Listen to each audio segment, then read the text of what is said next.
Merci beaucoup. Je ne sais pas si je peux traiter de ce nombreux sujet, mais je commence. Aujourd'hui, je voudrais faire une petite objection contre ce ton pessimiste à l'égard de la francophonie au Japon et partout ailleurs. C'est-à-dire que oui, nous pouvons créer et réaliser des espaces plurilinguistiques dans nos classes, et ça va favoriser sans faute le sort, la fortune de la langue française. On peut trouver une nouvelle fortune. Voilà. Donc, je commence par mes propres expériences de cet été.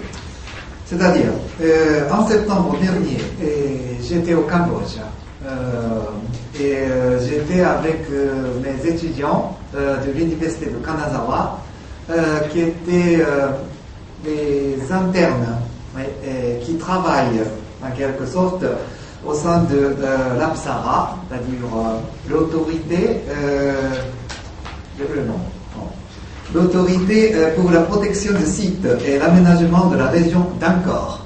C'est-à-dire, oui, cet organisme est chargé de tout ce qui concerne ce site de Angkor Wat, qui est l'héritage mondial, et qui fascine pas mal d'étudiants japonais.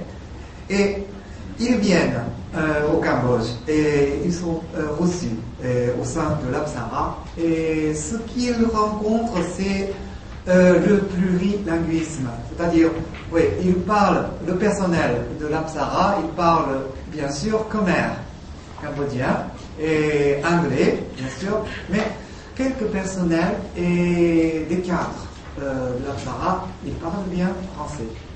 Et les étudiants de Kanazawa, ils sont impressionnés par ce plurilinguisme, et oui, leur rapport, tous leurs rapports touchent ce point, ouais, et ils étaient impressionnés par leur plurilinguisme. Ouais. Ils parlent anglais, bien sûr, ouais, avec les étudiants de Kanazawa. Ouais, le personnel, ils expliquent, ils font des explications, ils montrent des choses, et en parlant anglais. Oui, mais quelquefois, leur capacité langagière, c'est, ils parlent mieux français que anglais. Voilà. Et ils sont très impressionnés, et ils sentent quelques sentiments d'infériorité, oui, à l'égard de ce plurilinguisme chez le personnel de l'APSARA. Oui. Et pour emprunter un mot un peu grossier, on peut à la rigueur exploiter ce sentiment d'infériorité, oui, à la faveur de l'étude de français. Oui, si on dit que le français, c'est pas tellement difficile. Oui, on offre des occasions pour apprendre cette langue. Et je suis sûr que quelques temps entre eux commenceront les études de français. Oui. Donc, oui, la situation plurilinguistique du Cambodge, oui, ça peut stimuler et les étudiants à étudier une nouvelle langue qui est le français. Il faut dire que si on trouve quelques situations plurilinguistiques, c'est souvent le cas. Souvent c'est le cas où c'est que le français, ouais, se compte parmi ces langues, parce que ouais, quand on rencontre cette situation plurilinguistique, ouais, au Cambodge, c'est le français. Ouais. Pas beaucoup d'étudiants s'attendaient de rencontrer le français au Cambodge. Ouais. Mais ce qui est très impressionnant pour eux, c'est l'existence du français encore vivante ou qui subsiste encore, ouais, au Cambodge. Ouais. Ce n'est pas le cas d'autres langues comme l'allemand, etc. il faut dire aussi que au Japon, depuis le 19e siècle, comme langue étrangère, comme langue européenne, le français était toujours la troisième langue. Le premier est l'anglais, mais deuxième langue c'était toujours allemand.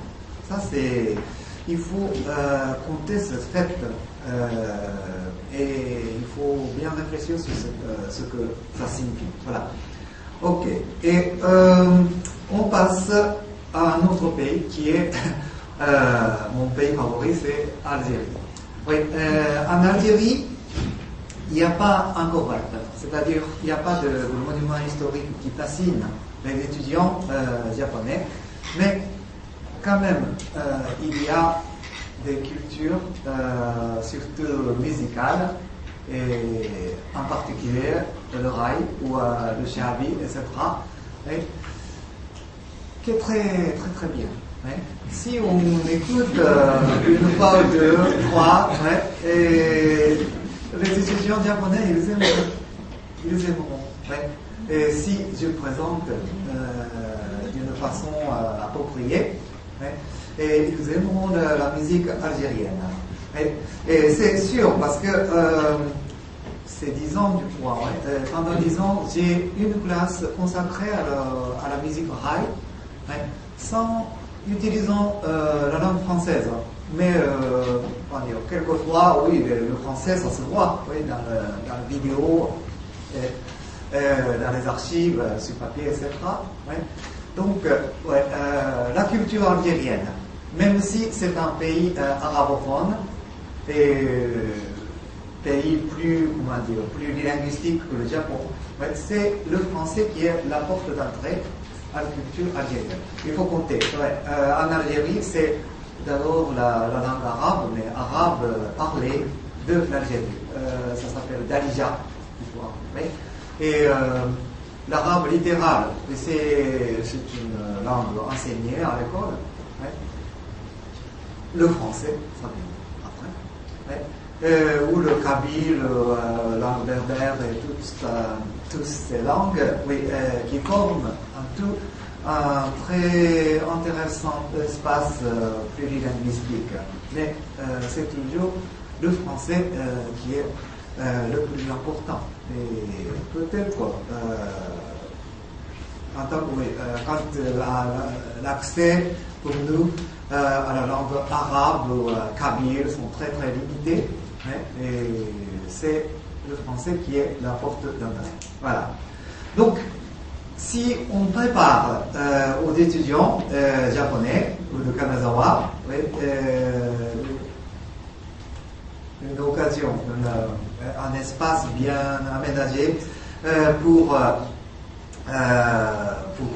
l'apprentissage du français, ça sera très bien. Mais il faut dire, aujourd'hui, je voudrais insister sur 2 points, c'est-à-dire, premièrement, il faut que nous, enseignants de français, fassions l'effort réel pour le développement du plurilinguisme. C'est-à-dire, par exemple, il faut créer des espaces, des classes où la langue française n'est pas un objet de recherche, mais un véritable outil de communication ou de compréhension réciproque. Et c'est-à-dire que les classes où les enseignants japonais enseignent le français en français sont encore peu nombreuses. Il faut les augmenter parce que ce n'est qu'en le faisant que l'on arrive à faire apparaître des réalités plurilinguistiques. Plurilinguisme, à mon sens, signifie la coexistence égale en droit de plusieurs langues. La classe actuelle au Japon, où le français n'est que le sujet de travail, n'est pas un espace plurilinguistique, il faut le dire. Je dois reconnaître qu'une conscience académique, c'est-à-dire nous, les enseignants de français actuels, se considèrent ou continuent de se considérer comme plutôt académiques, chercheurs. Il faut avoir en conscience un enseignant. Sinon, 100%, il faut être enseignant de langue, 60%, 70%, 80%. Voilà. Et Même si je déplore cette situation actuelle, je ne parle nullement de l'abandon des recherches académiques. Je voudrais parler ailleurs que cela constituerait même un atout dans la concurrence économique internationale. Ce n'est pas le sujet d'aujourd'hui. Mais on aurait tort de s'enfermer complètement dans une tour d'ivoire et laisser périmer les utilités du français. Deuxième point qu'il faut insister, et c'est il faut rejeter notre perfectionnisme qui travaille chez nous en faveur de monolinguisme. Souvent, on se dit, si on a trop de difficultés à parler décemment le seul anglais, l'apprentissage du français, ce serait un temps perdu. C'est ce qu'on dit souvent, mais comme notre colloque est consacré au plurilinguisme, je voudrais nommer ici notre ennemi aujourd'hui, c'est notre goût de perfectionnisme, et des apprenants et des enseignants. Donc, oui, il faut apprendre l'anglais, mais l'anglais 100%. Autre chose, c'est un temps perdu. C'est, à mon avis, une tendance qui se trouve un peu partout au Japon. Un petit peu de français, s'il vous plaît. Ça serait très bien. Peut-être ça serait utile pour votre apprentissage de l'anglais même. Ça, c'est ce que nous devons dire, nous devons parler à des étudiants qui hésitent de commencer l'apprentissage d'une nouvelle langue, en particulier le français. Et voilà. Et donc, je passe. Ok. Et donc, Algérie, Cambodge, ce sont des pays avec beaucoup de culture et surtout l'Algérie présente une diversité de cultures, diversité culturelle, diversité linguistique, etc. Ça encourage, il faut que ça encourage le goût de l'apprentissage d'une nouvelle langue chez nos jeunes. On parle maintenant un peu de notre projet qui s'appelle 300 000 étudiants étrangers. C'est un projet gouvernemental prononcé il y a 2 ans par M. Fukuda. On a tous oublié son nom, mon Premier ministre.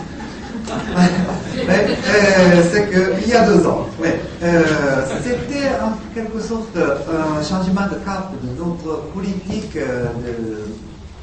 des immigrations.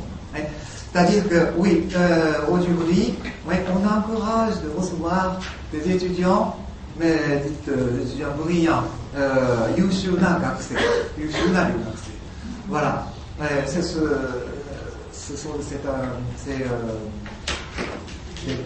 qu'on fait partout dans le monde, mais maintenant c'est le Japon qui a pris cette politique. Donc on ramasse des étudiants brillants partout dans le monde et au profit de notre économie, nos entreprises, notre industrie. Voilà. Et ça pose des problèmes délicats, oui. Je ne suis pas tellement d'accord avec cette politique, mais quand même, le gouvernement, il encourage les étudiants étrangers de venir au Japon. Alors, oui, comme enseignant de français, nous allons, encourager l'installation des étudiants étrangers qui s'installent au Japon et peut-être nous faisons bien de faire une atmosphère ou circonstances qui encouragent le plurilinguisme au Japon. Et ça encourage nos étudiants de commencer une nouvelle langue et c'est bien pour le sort de la fortune. l'étude du français. Voilà. Peut-être j'ai terminé. Voilà. Excusez-moi.